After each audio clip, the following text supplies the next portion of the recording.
up, fish tankers? It's your boy. This is gay. How's everyone doing?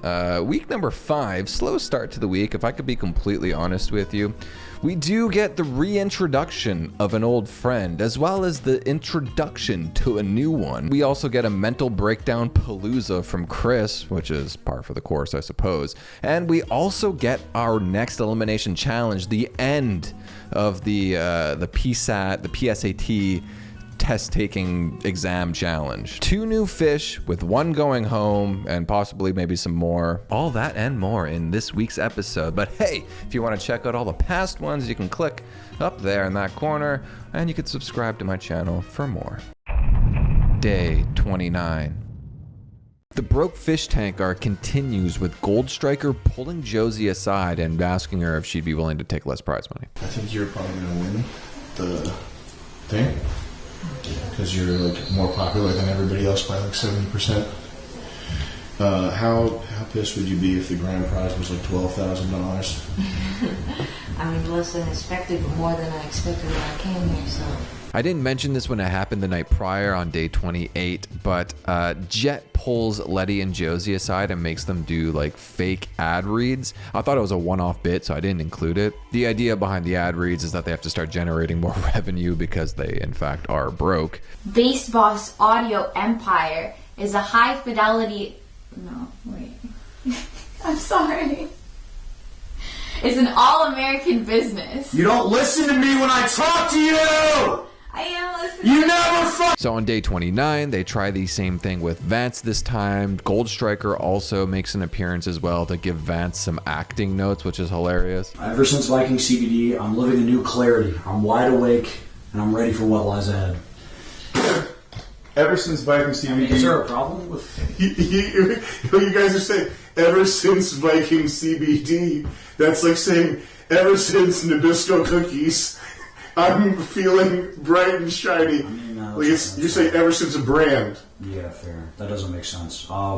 Ever since I got my hands on Viking CBD. Ever since I got my hands on Viking CBD, I'm living a new clarity. I'm wide awake and I'm ready for what lies ahead. That's beautiful. Obviously, this whole thing is a gaslighting campaign. We also get Goldstriker gaslighting Chris into, well, making him admit that he has a thing for Letty and then basically goading him into thinking that he has a chance with Letty. You actually have a thing for her? Shit, or are you playing? A little bit of fine. A little bit of that? Almost like wrong, you know? Homie, I think he needs to amp it up and shit. He then gaslights Letty into, I guess, letting Chris have sex with her for a fish buck. I guess that was the implication. Yeah, you have to. He's in love with you. It'd be mean not to. You gotta do it. I'm not like into him. I don't care. Do what I tell you to do. Just do it, okay? Just do it. 3, 2, 1, sleep. In the afternoon, they drop the whole gang war thing and add a Breakfast Club style to the challenge. But that gets dropped pretty quickly as well as we get introduced to our special celebrity guest, a yelling Puerto Rican man. Honestly, I actually don't know who this is. If you know, let me know in the comments. I tried to look on Twitter, but as of me recording this, I have no idea who it is. He yells at them and tells them to go back to gangbanging, forcing them to cook crack, and then just kind of leaves. Are you fucking... Are you sniffing the fucking product? What the fuck? You got that fucking residue in your fucking nose. I don't know, it kind of just seemed like it didn't really lead to anything. Because directly after that, everyone drops the gangsta motif and just becomes normal and has to watch Chris do stand-up for half an hour. God damn, that's a good choice, Sylvia. That's a good one. Ended a lot of friendships, created a bunch of new ones, right? And just when it looks like we're about to get to the end of a somewhat slow day, we get the reintroduction of Mauro, but this time as a freeloader. What? How have you guys been? We cleaned up for you. Oh shit. And we also get the introduction of a new freeloader, the debut of Betty. Guys, I want to introduce you to our new friend, our fellow freeloader, Betty. Jet announces we have officially entered Act 3. TTS will be cheaper moving forward. Let's go! Day 30. Day 30 is fairly uneventful. During the night, Chris decides to show off his airsoftfatty and creeps out Josie, who runs to her room crying. I'm breaking the fucking fish tank today, motherfucker!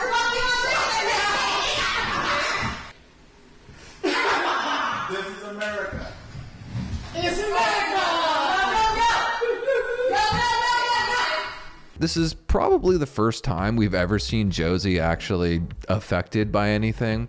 So TTS and chat have like a targeted harassment campaign and try to dogpile her moment of weakness. Vance and Mauro leave the tank to film a sketch for World Peace Season 2. Letty rejects Chris's advances, so he turns on her, and there was a new rule put in place that Letty and Betty can't be on the same floor at the same time, because it's just so confusing to the fans. Chris gets a makeover. Are you ready? That's what I'm gonna get.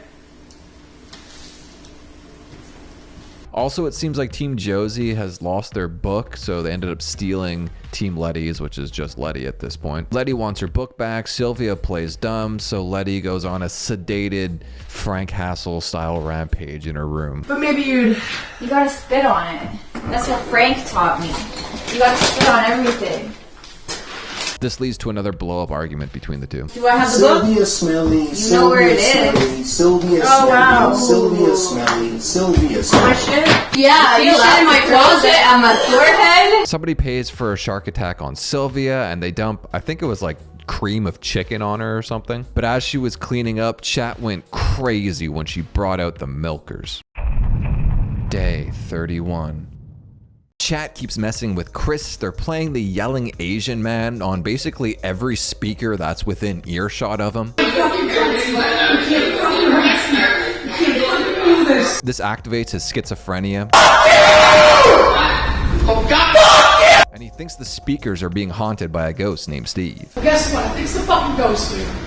She's just fucking with me, dude! He can't find his bag and has another mental breakdown, getting naked and putting new John holes in the wall.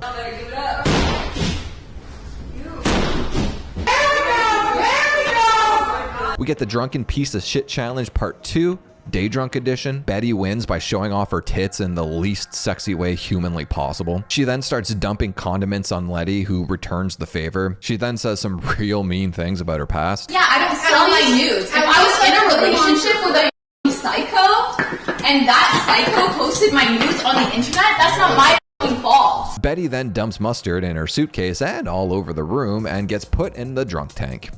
I gotta take you to the drunk tank. Oh shit. I'm sorry. We then get somehow our only second elimination challenge in the entire fish tank history. Wild, I know. It was originally supposed to be the PSAT challenge, the PSAT challenge, but that got changed into like the test taking challenge because now there's going to be 3 tests. The PSATs, as well as a physical exam, and the Goldstriker trivia exam. But in classic Goldstriker fashion, they have to take all 3 tests at the exact same time. Goldstriker question number 8. What pivotal life event? You remember where you put it? No. Okay. Made Mr. Goldstriker stop practicing Judaism and change his name from Goldstein to Goldstriker. Goldstriker physical challenge time. Mini physical challenge, just Betty and Letty.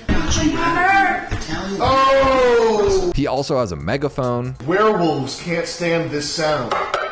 If you're covering your ears right now, you are a werewolf. To a vampire hunter like me, this sound is comforting, but it's torture for liking the liker. Is this thing busted or is it out of batteries? It's Chinese and it's bad, I think.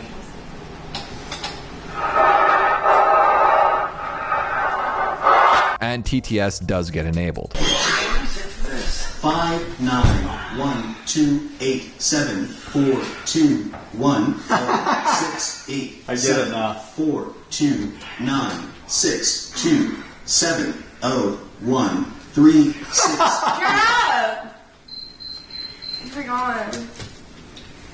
This was Guantanamo Bay levels of torture. Goldstriker tallies up the points, and Sylvia is eliminated. Honestly, she got the most shit out of anyone in the house. I mean, TTS was so brutal to her, just so goddamn mean.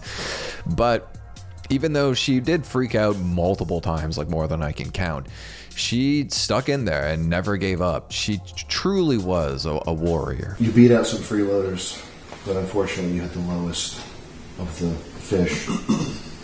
And I think we all have grown very fond of you. And the production staff really like you a lot and think you're a really great girl.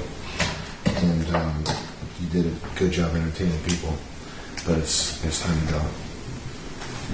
You did a really good job.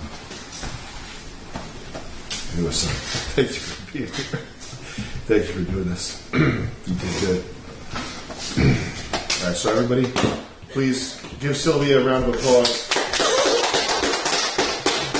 Her name was Sylvia. And with only 3 fish remaining and Frank Hassel a distant memory, we get a new freeloader meter.